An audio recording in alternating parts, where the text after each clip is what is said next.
síndrome caracterizado por dolor precordial característico, ya saben cómo se ve un dolor precordial típico, ¿no? Eso lo hemos visto. Caracterizado por esfuerzo físico que lo desencadenan o estrés emocional o cambios climáticos, calor a frío, frío intenso, ¿no? Y que alivia con el reposo o con el uso de nitroglicerina. ¿De acuerdo? Esa primera fase empieza con una actividad física o un disgusto, alivia con el reposo. La explicamos por el desnivel, que ya habíamos explicado, entre el consumo de oxígeno aumentado, ¿verdad?, y un flujo disminuido. Ya lo explicamos. Hay una obstrucción al flujo, evidentemente una obstrucción leve, pero obstrucción al flujo. Entonces, cuando me aumenta el consumo de oxígeno, ya llámese frecuencia cardíaca, llámese hipotrófico, fuerza contráctil, subida de presión sistólica, ese aumento de oxígeno que se necesita debe ser suplido con el flujo de oxígeno que se entrega. Pero tengo la obstrucción. Entonces, el flujo va a estar normal, aumentado o disminuido. Va a estar disminuido.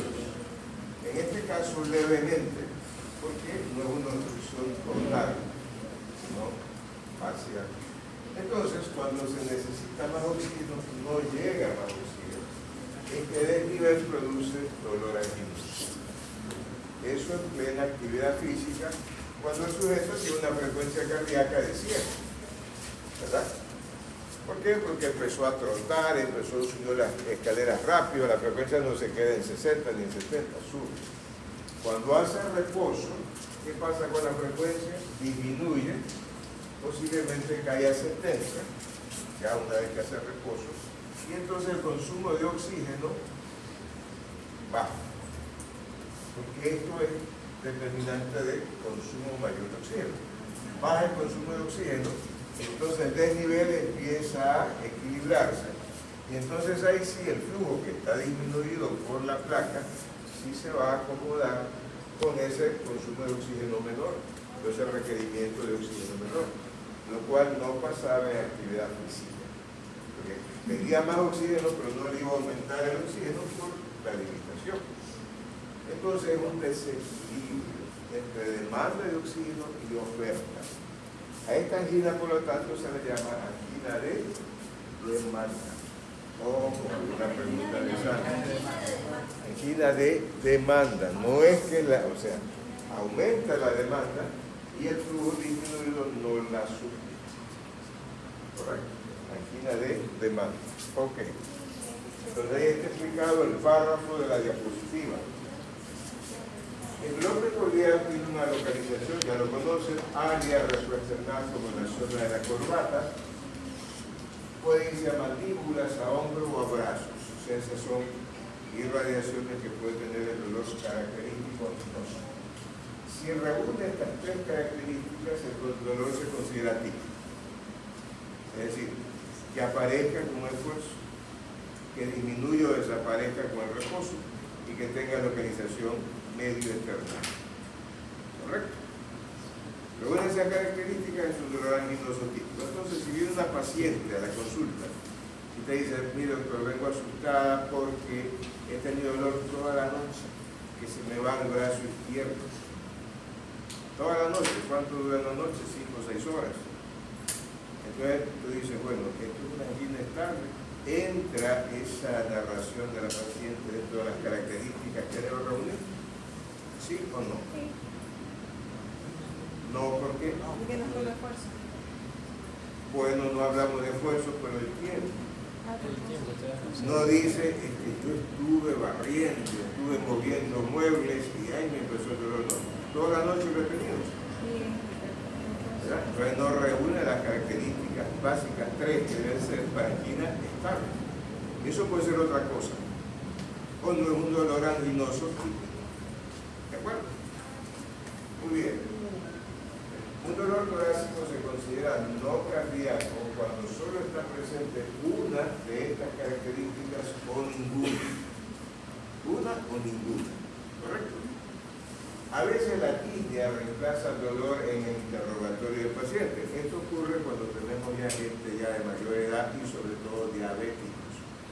Que a veces tú le preguntas, pero el dolor le aparece cuando usted camina rápido. No, doctor, lo que me pasa es una fatiga, me falta aire, no te habla de dolor. Pues a veces puede ser reemplazado el dolor por un síntoma equivalente, como es la disnea o fatiga, pero en esta población específica. ¿De acuerdo? Eso sería un equivalente en minutos. Siempre hay que hacer un electrocardiograma, así te parezca, salvo que estás en un sitio donde, bueno, no tienes electrocardiograma. Entonces tú dices, para mí clínicamente eso no es un dolor anginoso, bueno, no puedes tomar un electro, pero sí te puedes decir, hágase un electro en el hospital más cercano, en el hospital más cercano. Pero si tú estás y tienes un electrocardiograma en la emergencia en el hospital, te dicen, te voy a hacer un electro. Entonces siempre la toma del electro es obligatoria, se puede decir. Los cambios que se vean en el electro, en el momento del dolor y que desaparecen al ceder el dolor, van a confirmar el diagnóstico. Por lo tanto, ¿qué cambios vas a ver en el momento si una angina estable está con dolor y le tomas el electrocardiograma? ¿Qué cambios aparecerían en el electrocardiograma? Básicamente cambios en la onda T, que puede ser muy negativa, de rama simétrica, más o menos profunda, y hablamos de isquemia subepicárdica. O puede ser lo contrario, positiva, alta, acuminada y de rama simétrica, y hablamos de isquemia subendocardial. Cuando está hacia arriba es subendocardio. Subendo, cuando está hacia abajo profunda, es subepicárdica. Por lo general son cambios en la onda T. A veces podría el paciente tener también alteraciones leves en el ST, pero siempre indicando que el problema ya coronario es más severo. Ya quizás hay una injuria, no solamente un isquemia, ya es una injuria, ¿correcto? Si ya también tengo, me dice, pero mire doctor, en esta derivación también tenemos un ST un poquito alto. Por ejemplo, esto. Usted me dice, mire, en B2 y en B3, en todo lo demás está ahí. Pero en B2 y en B3 también, mire, tengo ese un poquito elevado. Por eso ya hay un poquito más de compromiso. Todo originado en una placa ateromatosa coronaria que está limitando el flujo en ese paciente. ¿Correcto? Muy bien.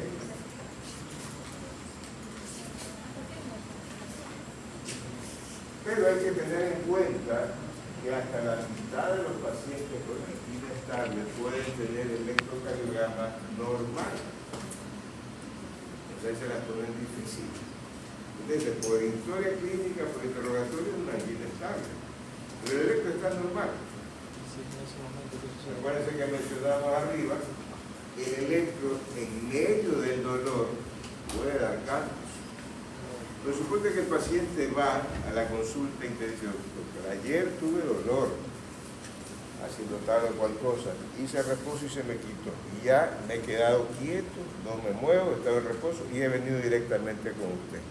Le hacen un electro, ya no está en el momento del dolor y puede ser normal. ¿Verdad?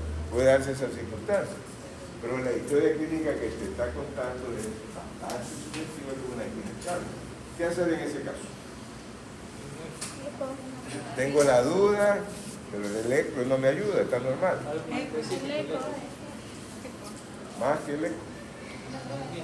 Una prueba de fuerza. Voy a utilizar hacer la actividad física o más de la actividad física que ayer ocurrió para el dolor y voy a ver qué sale la prueba de fuerza. Ya que el electro es normal, pero la historia que me cuenta es una activa de un problema coronario de cambio. Y ahí sale la indicación, bueno, vamos a hacer una ergometría o prueba de fuerza. Okay. Pero siempre y cuando el diagnóstico que tenemos sea de angina estable, ojo. Entonces ustedes tienen que estar, es una angina estable. Si un inestable y van a pedir una prueba de fuerza, el paciente se infarta y que pasa una factura. Es estable. Ahí sería una angiografía si fuera inestable. No necesariamente, pero no puedes pedir una prueba ni hacer una prueba de fuerza, estando en una inestable. ¿En inestable qué podría pedir? ¿En inestable qué podría pedir? Y vamos a ver que la inestable es tan característica que la sospecha de inestable es alta. Este señor que está hablando es que cada vez que sube escalera un poco rápido le duele. O si camina un poco rápido después de haber almorzado le duele. Hace reposo y dolor se quita. Ese mismo paciente, con ese estado estabilizado de sus problemas, puede venir quizás 3 meses después a la consulta. Y dice, doctor, vengo porque he notado esto ya no es como antes. Ahora me duele cuando hago menos esfuerzo. Ahora me duele hasta 2 o 3 veces en el día. Antes no me dolía el reposo, ahora me duele estando en reposo. El mismo paciente. Entonces tú dices, esto ha cambiado. Esto ya no tiene la estabilidad de antes. Esto me suena como una angina inestable. Ha avanzado en sus problemas, ya el cuadro es más severo. Por eso la historia clínica es importante. La presencia de isquemia sigue siendo importante.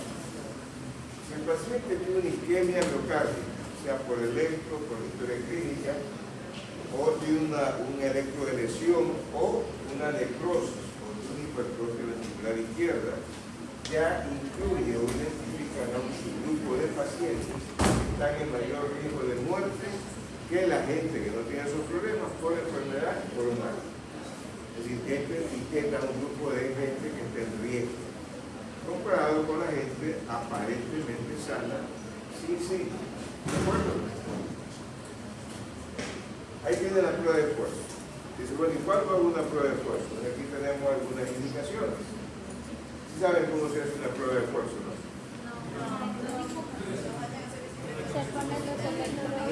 Ya, vamos a hablar sobre eso. Alguien nos dijo, le mandan a hacer una bicicleta. En Europa la gente usa bicicletas hasta para ir al trabajo, acá no tanto, acá somos más cómodos. Entonces acá si le pido yo una prueba de esfuerzo de bicicleta a una señora que nunca se subió una bicicleta, hasta se va a caer de la bicicleta. Entonces usamos lo más sencillo que es caminar. Entonces hay una caminadora, una banda sin fin, ¿verdad? Que al principio obviamente la banda está plana. Entonces, ahí la señora se le toman los datos básicos, presión, se oculta, un electro base en reposo. Y se le dice, bueno, se le colocan los electrodos y presión. Se le explica, señor, usted lo va a hacer caminar. Entonces, al principio del problema, la señora va a caminar 3 minutos, pero no se va a quedar caminando 3 minutos. A los 3 minutos siguientes, o sea, a partir ya del cuarto minuto, o aumenta la velocidad o aumenta un poquito la inclinación. ¿Qué significa? Más trabajo para su corazón. ¿Qué significa en relación al consumo de oxígeno? Más consumo de oxígeno. Porque si cuando la señora empezó la prueba tenía una frecuencia cardíaca de 65 y ya se le sube un poquito, se le aumenta la velocidad, ya se va a 76. El consumo de oxígeno ya me aumentó. Si la señora tiene este problema, el flujo está disminuido y no aumenta con el que aumenta el trabajo.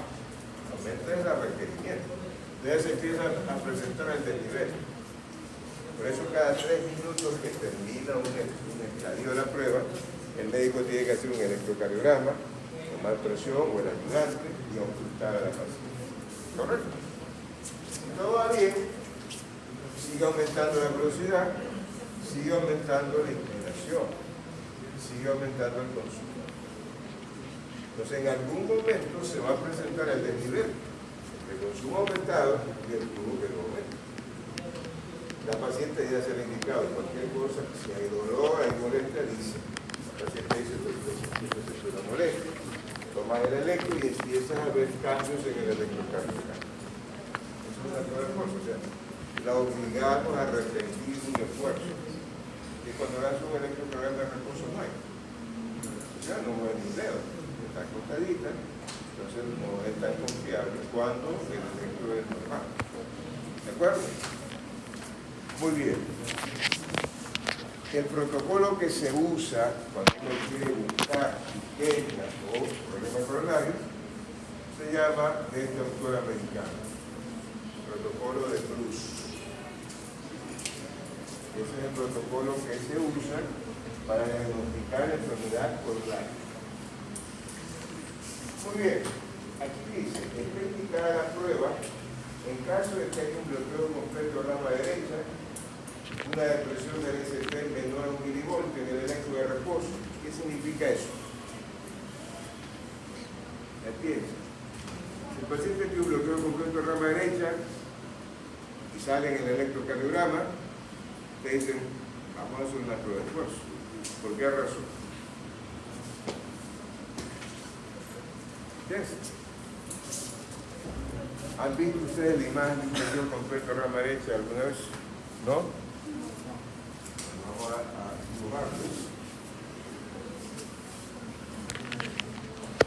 Un bloqueo de la rama derecha se puede ver así.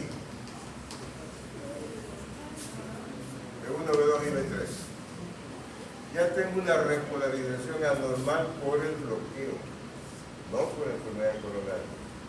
Entonces esto ya me oculta, me dibuja, me ensombrece ese diagnóstico, porque de entrada ya tiene. Entonces un electro de reposo, en reposo, ya está esto, pero es por el bloqueo, esto es por el bloqueo. Entonces no es confiable en mi electrocardiograma, digo, vamos a hacer una prueba. Lo mismo cuando hay un bloqueo avanzado a la rama izquierda. Un bloqueo avanzado a la rama izquierda, ustedes van a ver esto de acá. De B1 a B3, como que si fuera un infarto. No es un infarto, es un bloqueo avanzado a la rama izquierda. Acuérdense que la R debe crecer normalmente de B1 a B2, B3 a B4. Y aquí esta R casi no crece, de B1 a B3. Entonces usted dice, eso es un infarto, lo veo como un infarto, no, un bloqueo avanzado a la rama izquierda. Entonces no es confiable el electro de reposo cuando el paciente tiene esas alteraciones. Yo no puedo decir, en verdad, la tiene, no la tiene, hagamos una prueba de esfuerzo. ¿De acuerdo? Esa es la indicación. En ese caso, no se la realiza cuando la presencia de la enfermedad coronaria está confirmada y no hay necesidad de la misma. Claro, pues si yo tengo un electrocardiograma en cambio de reposo con ondas T negativas de 1, B2, B3 y B4, ya estoy viendo yo que hay un problema coronario. Es izquierda, ¿para qué voy a hacer una prueba de fuerza? Ya ahí no tiene la idea del diagnóstico, porque ya tengo el diagnóstico. En caso de síndrome de precipitación, de ritmo de marcapaso, no sé si han visto alguna vez un electro con marcapaso. Bueno, eso es un... Ahí no se puede diagnosticar nada, porque todos los latidos tienen una espiga, todas, porque esa es la espiga del marcapaso, y luego una repolarización anómala. Lo dije. B1, B2, B3, A, B, B1, B2, B6. Es la misma cosa. ¿Cómo yo diagnostico con esto que me enreda todo? Y después el marcapaso, no puedo decir, bueno, le voy a desconectar un ratito el marcapaso para tomar el electro. Porque se le ha puesto un marcapaso, porque esa señora debe haber andado con 30 latidos por minuto, ¿verdad? Ahorita está con 75 por marcapaso. Yo lo desconecto, otra vez se va a 30 y viene el problema. Entonces no puedo hacer eso. ¿Ya? Entonces, en esas situaciones no me sirve el electrodiagnóstico porque está oscurecido por el ritmo, la alteración de la espiga del marcapaso. Entonces ahí puedo yo pedir otro tipo de cosas. Ahí no pido la ergometría. Entonces es la misma cosa. Acuérdense que la ergometría tiene un fundamento de electrocardiografía. Tampoco me va a servir. Ahí vamos a ver, ahí pido ya otros métodos que son más específicos, como con radioisótopos. Ergometría no, porque es la misma cosa, el mismo método de electrocardiografía. Entonces, si tengo estas situaciones, o fíjense, tengo un ST, una depresión mayor a 1 milivoltio, en estos casos hacemos estudios radioisótopos. Se inyecta un material de contraste, se hacen unas cámaras especiales que se llaman cámara gamma, y ahí sale la imagen cuando hay una buena perfusión o cuando hay un defecto de perfusión. Recuerden que así como digo yo, cuando hay una obstrucción de un vaso, hay un defecto de entregar flujo de oxígeno, ¿verdad? Acá es lo mismo. Tengo el problema, tengo un defecto de entregar sangre y eso sale en el estudio radioisotópico, porque entonces la distribución del radioisótopo es mucho menor o no se produce, porque el vaso obstruido no lo deja pasar. Esa es la idea. Ahí tienen el eco en la quita estable. ¿Para qué nos sirve? ¿Qué nos ayuda? Tiene utilidad cuando se lo realiza o dentro del dolor o dentro de los 30 minutos del comienzo del dolor anginoso, para evaluar alteraciones de la motilidad parietal y fracción de eyección. Es decir, cuando un paciente está con dolor anginoso y le hacen un eco, la fracción de eyección obviamente no va a estar normal, va a caer unos cuantos porcentajes, pero va a caer. Antes de tener un electro sin dolor, tenía una fracción de eyección del 70%, en el momento que está con dolor anginoso, le hace el electro y la fracción va a caer por lo menos al 75%. La motilidad que era normal en reposo, ahora que está con dolor anginoso, se altera. ¿Y cómo nos va a informar cómo se va a ver esa motilidad en un paciente no infartado, pero sí anginoso por eco? Hipoquinesia, no aquinesia, quinesia es infarto. Hipoquinesia es un problema isquémico, ¿correcto? Ahora, si el paciente ya se infartó, había tenido un infarto el año pasado y ahora vuelve con un dolor anginoso y inestable, puede encontrar la aquinesia, pero en los sitios donde se infartó el año pasado. Las zonas nuevas me van a hablar de hipoquinesia. Bueno, otros métodos no invasivos. Sin ergometría está contraindicada, por ejemplo, ya dijimos que en una angina inestable no van a hacer una ergometría ni la van a pedir. Esa es contraindicación absoluta. Si la ergometría está contraindicada, se puede realizar el ecocardiograma de estrés con dobutamina o pruebas de perfusión miocárdica por gammagrafía utilizando radioisótopos. ¿Cómo es el eco de estrés con dobutamina? Imagínense que hay una paciente con factores de riesgo, es de mediana edad, es obesa, tiene una glicemia en 120, hipertensa, todos son factores de riesgo para enfermedad coronaria. Entonces ustedes, esa señora, supongamos tiene un índice de masa corporal de 37. Usted le dice, le voy a hacer una prueba de esfuerzo y le dicen a la señora y le dan la orden. Le darían la orden de prueba de esfuerzo de un método diagnóstico como estado viendo. ¿Sí o no? No, ya 37 ya. Y si es sedentario, Exacto, ya 37 es mucho. imagínense que coge el auto para ir a la esquina a comprar leche y Ya, hay que meter a una banda de esfuerzo. Posiblemente tiene artrosis en rodilla, artrosis en cadera por su sobrepeso. No se va a poder ni mover. Entonces buscan un método de diagnóstico alternativo que busca aumentar frecuencia, inyectando una sustancia como la dobutamina. La paciente no tiene que hacer ningún esfuerzo. Quietita en la cama, la frecuencia empieza a aumentar cuando le inyectan la sustancia y el eco empieza a graficar motilidad, fracción de eyección. Y empieza a hacer un diagnóstico cuando no puede hacer una prueba de esfuerzo por las características de la paciente. O si yo tengo, por ejemplo, en mi consultorio, yo hago pruebas de esfuerzo en bicicleta y la señora nunca se ha subido a una bicicleta, no lo va a hacer nunca. Entonces tengo métodos alternativos o el estrés con dobutamina, por ejemplo, o la gammagrafía con radioisótopos. ¿Correcto? Estas pruebas se pueden realizar en pacientes con algún impedimento físico, artrosis, artritis, presencia de vértigo. También se recomienda en pacientes ancianos con angina y los que han sometido a revascularización miocárdica como bypass o como stent. Es decir, sobre todo pacientes ancianos que pueden tener problemas para si hace una prueba radioisótópica. Una perfusión radioisotópica miocárdica negativa, es decir, que sale normal, significa una tasa de eventos al año menor al 1%. Es decir, si yo hago una prueba con radioisótopos y me sale normal, quiere decir que ese paciente al año tiene una tasa de eventos cardiovasculares negativos muy baja, bajísima. ¿Por qué? Porque la prueba ha salido normal. Diferente si me sale positiva, hay carga de cosas. ¿De acuerdo? O sea, me sube la tasa de eventos porque ya me indica que es un paciente coronario. Vamos a los métodos invasivos. ¿Qué entienden por invasivos? El eco no es invasivo, el radioisótopo no es invasivo, la prueba de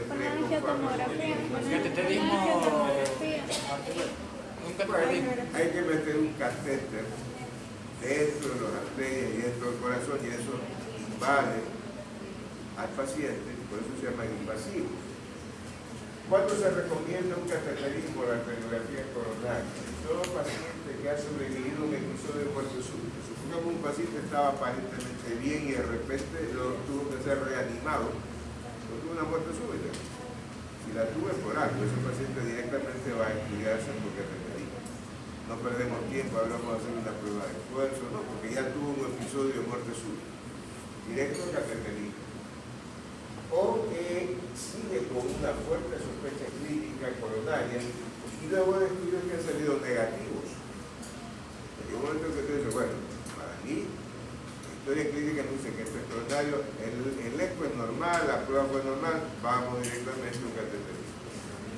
También es sospecha de lesión del tronco o enfermedad de tres vasos. ¿Por qué la lesión del tronco es peligrosa? Puede ser si aparte de obstruir arterias. Bueno, estamos hablando de arterias obstruidas. Estamos hablando de una lesión del tronco. Porque es severa, porque es peligrosa. Porque fíjense, si es la coronaria izquierda, este es el tronco de la coronaria izquierda, me da la DEA y me da la circunfleja. Si se tapa acá, todo este territorio extenso es infarto. Ese es el peligro. La extensión, la gravedad de un infarto si en la placa está en el tronco y se tapa al 100% como está aquí dibujado. Por todo, entonces el territorio de necrosis es grande. Entonces en esos casos, ¿cómo sé que es una lesión del tronco? Porque ya se le hizo una arteriografía y la arteriografía dice lesión del tronco o lesión de tres vasos. Entonces llega un paciente delicado, va para cateterismo o para otro tipo de intervención. En la última circunstancia, cuando hay un vasoespasmo, la misma colocación del catéter para estudiar al paciente provoca el vasoespasmo y ahí se hace el diagnóstico. El médico hace una inyección de contraste, pinta y después del vasoespasmo. Comprueba que hay una arteria que es vasoespásmica, ¿verdad? Obviamente en el mismo instante que está haciendo el estudio tiene que darle algo que vasodilate, cuando no se puede quedar vasoespásmico. Que lo vuelva a abrir, retoma el tubo, pero ya se hizo el diagnóstico. ¿De acuerdo? Factores de riesgo para angina estable. Presencia de un infarto en una mujer con angina crónica, es decir, una mujer que está quejándose de angina estable. Pero cuando ustedes revisan el electro en la primera consulta, ya ven que ya tuvo un infarto hace 3 meses, el año pasado, es decir, ya es una mujer coronaria. Y que, siendo coronaria, ahora me está haciendo una angina estable crónica.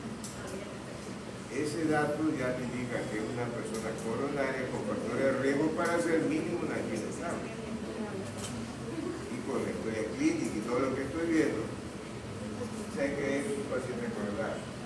Si ha habido antecedentes familiares de infarto, sobre todo si esa persona se ha muerto por el infarto, puede ser que son enfermedades genéticas.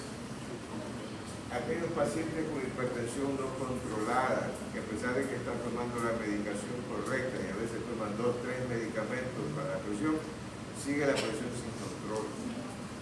Son factores de riesgo para hacer una enfermedad coronaria. Los que fuman, que tienen enfermedad arterial periférica, así como taparon las arterias popliteas, las tibiales, pueden tapar acá, no hay ninguna vacuna que decir, solo se le van a tapar las popliteas, las coronarias no. Son factores de riesgo para los dislipidémicos, los diabéticos y los que tienen baja tolerancia al esfuerzo durante una prueba de esfuerzo. son pacientes que tienen riesgo para hacer problemas coronarios mínimos la angina estática.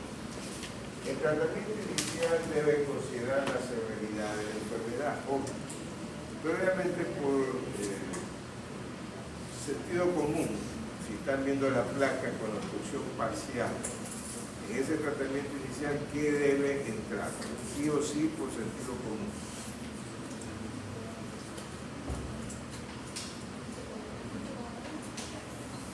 Todavía no he hecho estudios, pero yo ya sé que le toca esto y esto. Dice que la aspirina evita infartos hasta en un 30% de pacientes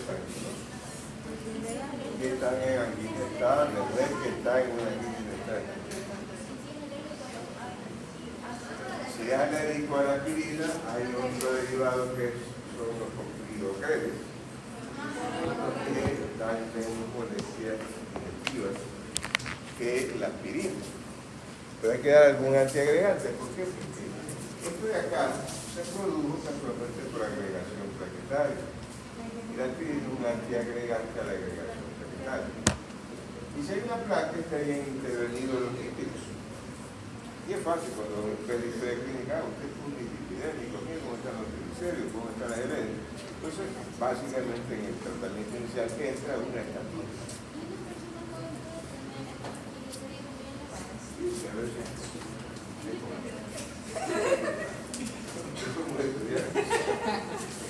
No, en tu familia debe haber esa historia genética, así que pone asunto eso. Triglicéridos altos más LDL alta es una combinación mala combinación. Un asunto de la cuestión. Bien. En casos menos severos, el tratamiento médico es tan efectivo como la angioplastía para aliviar los síntomas, ¿verdad? Y con mejores tasas de sobrevida, claro, porque la angioplastía, por más de que es un procedimiento menos invasivo que el bypass, es un procedimiento invasivo, entonces no va a tener los mismos riesgos que el tratamiento médico. Pero, así como la angioplastía quita el dolor inmediatamente que se pone un stent, un buen tratamiento médico también quita el dolor. Pero, siempre hay el pero, el tratamiento médico va a una cobertura general del paciente. El poner un stent va directamente a la arteria o arterias que tienen esa obstrucción, a tratar de dilatarlas. Entonces el flujo se recupera. ¿Ya? En caso de enfermedad más severa, los procedimientos invasivos son los más apropiados. El bypass es ligeramente mejor que la angioplastía para aliviar los síntomas y es más indicado para pacientes con enfermedad más extensa o más severa. Muchos pacientes con angioplastía requieren reintervención. ¿Qué significa eso? Buena farmacia esa parte. Recuerden que en la próxima les pongo cómo se ve y cómo esto de los stents. Es un objeto no natural, ¿verdad? Al principio se hicieron, eran unas jaulas metálicas que se dilataban. Entonces, ¿qué es lo que hacían? Aquí yo dilataba el vaso, si obviamente esto no estaba calcificado, y entonces aumentaba el flujo, el dolor se quitaba. Después del tiempo se vio que esos stents se tapaban porque era algo extraño en el cuerpo, producían agregación plaquetaria, entonces después del tiempo volvía y se taponaban por trombo. Entonces salieron los stents medicados para evitar la trombosis. Y uno dice, bueno, ya con eso se solucionó el problema. Desgraciadamente no, porque me tengo una irritación dentro del vaso y eso produce fibrosis. Es decir, un stent se puede volver a taponar con el tiempo, peormente si el paciente no cambia su estilo de vida. La gente aquí dice, como ya me hicieron un stent, a veces pueden poner hasta 3 o 4 stents, depende de cuáles son las arterias que tienen el problema. Entonces hay gente que dice, no, ya estoy bien, ya me pusieron 4 stents, sí, pero siguen fumando, siguen gorditos, siguen epidémicos, entonces eso de repente llega un momento en que se puede volver a tapada. Y ahí vuelve a empezar la historia.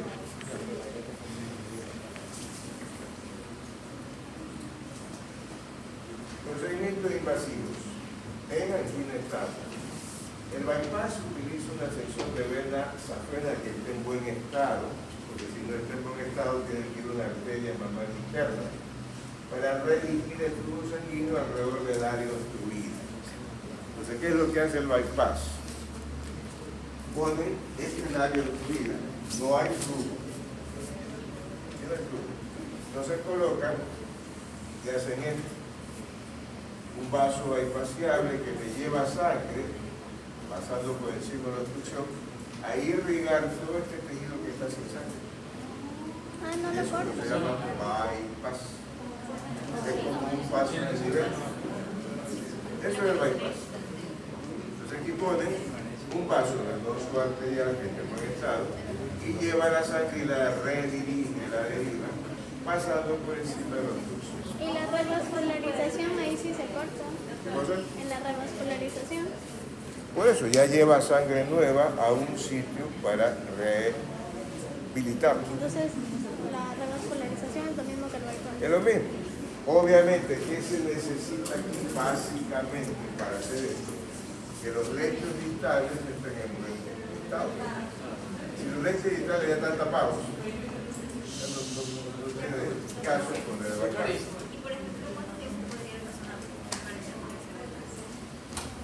Si se cuida 10 años, más de 10 años. Si no se cuida antes de los 10 años, se vuelve a estar con un vaso. Esto tiene enfermedad, tiene un vaso que puede ser realmente agredido por lo que agredió al vaso. Tendría que tapar, o sea, un extremo para que no haya como sangre en ese lugar y no se sangre el paciente. No, obviamente, aquí empata, con el otro vaso se pone granos y con el extremo previo a este vaso raspado se grapa aquí y tiene el flujo.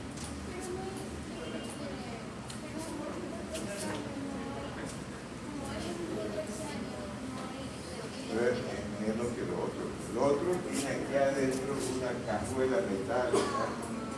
Esto de acá no, es una arteria o un vaso venoso del mismo paciente. No es de otra persona, es del mismo paciente. Esto es conectado, obviamente.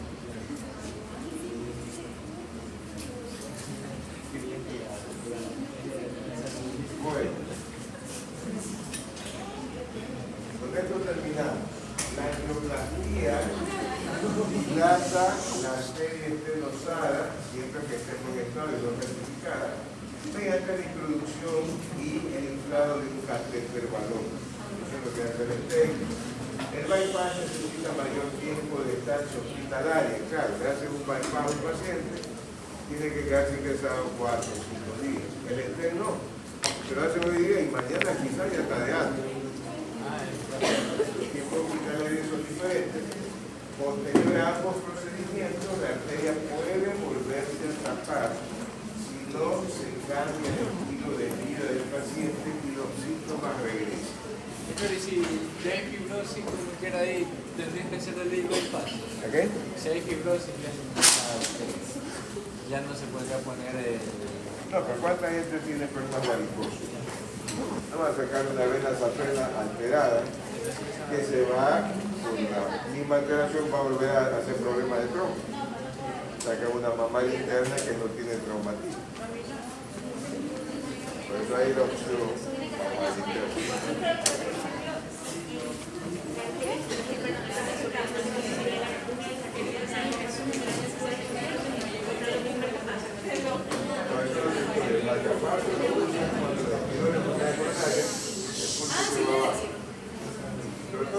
Ya pasaron los 50, 60 años, un pulso de 30, el paciente anda cayéndose por la calle porque no sube su acá. El peligro es que el paciente de una hipotimia mientras cruza la calle solo, donde va capaz de solucionar la frecuencia. O sea, arregla el problema que es la causa. No es capaz.